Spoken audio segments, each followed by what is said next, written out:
Hi எல்லாருக்கும் வணக்கம். இன்றைக்கி நான் உங்களுக்கு ஒரு ஈஸியான டிப்ஸு சொல்ல போகிறேன். உங்களுடைய சமையல் சாப்பிட்றவங்க அத்தனை பேரும் சூப்பராக இருக்குதுன்னு சொல்கிறதுக்கு ஒரு சின்ன டிப்ஸு. அது என்ன டிப்ஸுன்னு பார்க்கலாம் வாங்க. இந்த ஒரு டம்ளர் எடுத்துக்கிட்டேன். இந்த ஒரு டம்ளரால் அளந்து பச்சைப்பருப்பு ஒரு டம்ளரு, ஒரு ஸ்பூன் நெய் விட்டு வறுத்து எடுத்துக்கிட்டேன். துவரம் பருப்பு இதுவும் ஒரு ஸ்பூன் நெய் விட்டு வறுத்து எடுத்துக்கிட்டேன்.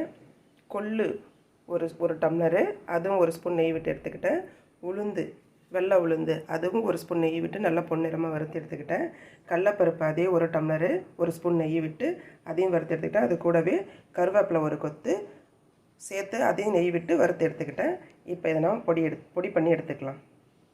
இப்போ வறுத்து ஆறு போன இந்த பருப்பு எல்லாத்தையும் நம்ம அரைச்சி எடுத்துக்கலாம் பொடியாக. இப்போ பொடியை அரைச்சிட்டு கொஞ்சம் கொரகொரப்பாகவே இருக்கும் இது எல்லாமே. இது ஏன் நான் அரைச்ச தட்டிலே போட்டிருக்கிறேன்னா, நம்ம நெய் விட்டு வறுத்து கொட்டினதால அந்த நெய் தட்டிலே இருக்கும். பவுடரை கொட்டி நம்ம வழிச்சு எடுக்கும் பொழுது அந்த நெய் சேர்ந்து வந்துடும் வழிஞ்சி. அதனால தான் அதே தட்டில் கொட்டி நான் ஆற விடுறேன் லைட்டாக.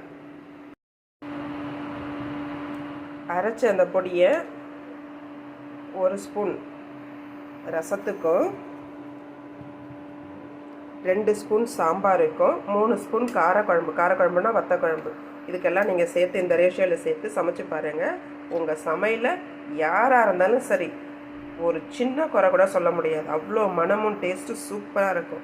பெஸ்ட்டாக ரசம், சாம்பார், வத்தக்குழம்பு இது இல்லாமல் நீங்கள் சாப்பிட்டு பார்த்துட்டு நல்லா இருந்ததுன்னா வேறு ஏதாவது ஆட் பண்ணணும்னு நினச்சிங்கன்னா ஆட் பண்ணிக்கோங்க. இந்த பொடியை அவ்வளோ அருமையான இருக்குது இந்த பொடி. இதை சாப்பிடும் பொழுது மாமி வீட்டு சமையல்னு சொல்லுவாங்க.